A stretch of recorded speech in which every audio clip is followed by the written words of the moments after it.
So we just wrapped up filming the beginning and end of this film. Aside from a couple of reshoots we got to get done in the next couple months, but I want to talk today about how to write a screenplay. And we're going to cover a few things. One is just how to write it in general. Two, what to write about based on your resource available. And then how to make it better. So first off, when it comes to writing one of these things, don't just sit down and start writing. I remember 12, 13 years ago, I had an idea for a story, decided I was going to try to write a book. I got like 30, 40 pages into it, then took some time off, and then came back and started reading it, and I was like, this is terrible, and I just quit. I still have it on my computer somewhere. I'm actually going to use it for an idea for a future screenplay, hopefully.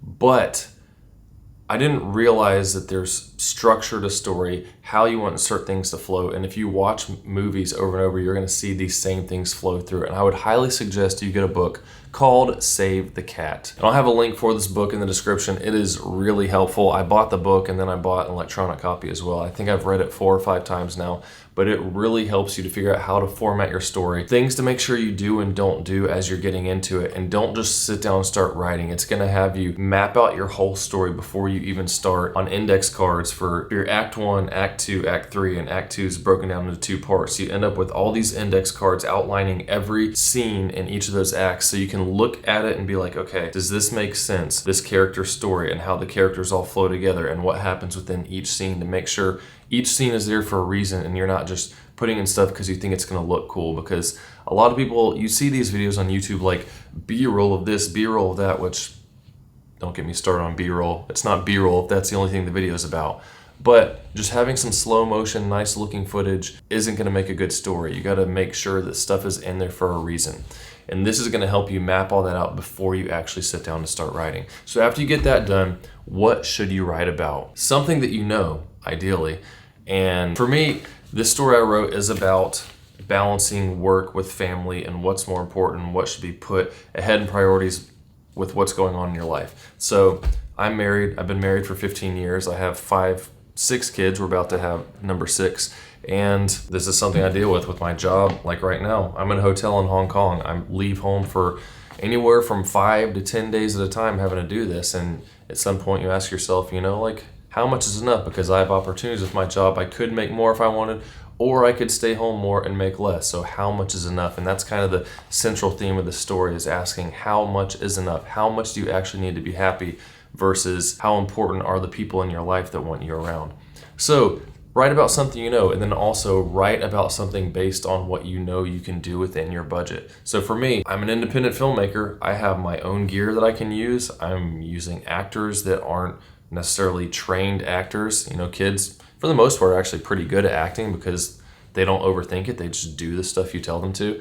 And I'm writing certain characters based on who I know is going to be them. But if you're just writing a screenplay and you don't know who's going to play it, you don't necessarily want to write based on those people. So I know the abilities of various people I'm putting into the screenplay because I already know who's going to play the parts. So you got to kind of balance how that's going to work, but also what do you have available as far as locations and settings. Like if you want to write in some kind of helicopter chase scene with a car in your movie, well, if you don't have the gear to film that, or you don't even have a helicopter available, you probably don't want to write that type of stuff in. So writing what you can do. So for me, I need the family to be on a vacation spot somewhere. Well, I have access to a family's beach condo that's only 3 hours away. So I use that spot, and that's what we filmed the whole week, doing this beginning and end of the movie there. So try to work in as much as you can with what you know and what you already have available if this is something you want to try to make on your own. If you're just wanting to write screenplays to try to sell to Hollywood, good luck with that. But otherwise, if it's just you, then make sure you're writing about something you know and something you know that you can do based on the gear and things that you have access to. You figure all that out, you get it mapped out, you write your screenplay, you think, oh, I got it done, this is awesome. Don't be afraid to change it. And like if we look through this thing, you see all these write-ins. I've crossed stuff out here, written in other lines, and a lot of this we did while we were on set, changing things. Like my wife and I went over this multiple times, practicing our parts, and as we said them, it didn't sound quite natural, because when you're writing, everything makes sense in your head. You write it down, you read it back, okay, that's good. But then when you say it with someone else, there's parts like, oh, that sounds kind of awkward. Oh, that doesn't sound right. So it helps, even if you're not with someone else, to say the things out loud and think, does this make sense? Would a person really talk like this? You don't necessarily have to write in a way where people would talk or sound like, but you don't want it to be awkward either. So we did that multiple times, and I rewrote this script probably 4 or 5 times before we even left on the trip. And still, as we were there, we were writing in new things, and all these X's are for when I finished a scene, I would just exit out so I'd know easily at a glance what we'd finished. But for instance, there was a scene that we didn't practice a whole lot before we got there. It was one of the ending scenes where, Dad, Noah, the main character, decides he's going to stay home instead of going off on this trip that he was going to be doing at the beginning of the movie, and leaving his 8-month pregnant wife there with 2 little kids while he goes back to work because he wants to get even more ahead in his career. While he's there, he's cleaning up at breakfast. His wife, Abigail, brings some dishes to the sink, and he says to her, Abby, I got this. And originally she said, I know, but I don't need you to do everything. I just wanted you to actually be here with us. And he says, well, I am now, and then walks over, continue putting stuff away. And it just, as we were saying, I was like, this just sounds like cheesy. And when I wrote it initially, I was like thinking, I'm gonna change that to something else, but I just need something in there for now.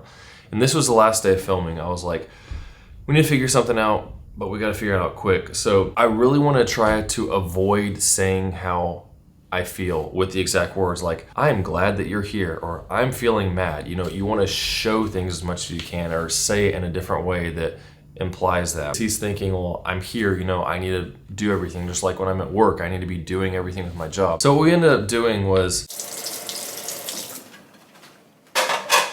honey, I can do this. I know, but just because you're here doesn't mean I need you to do everything. So you're telling me that you want to do the dishes?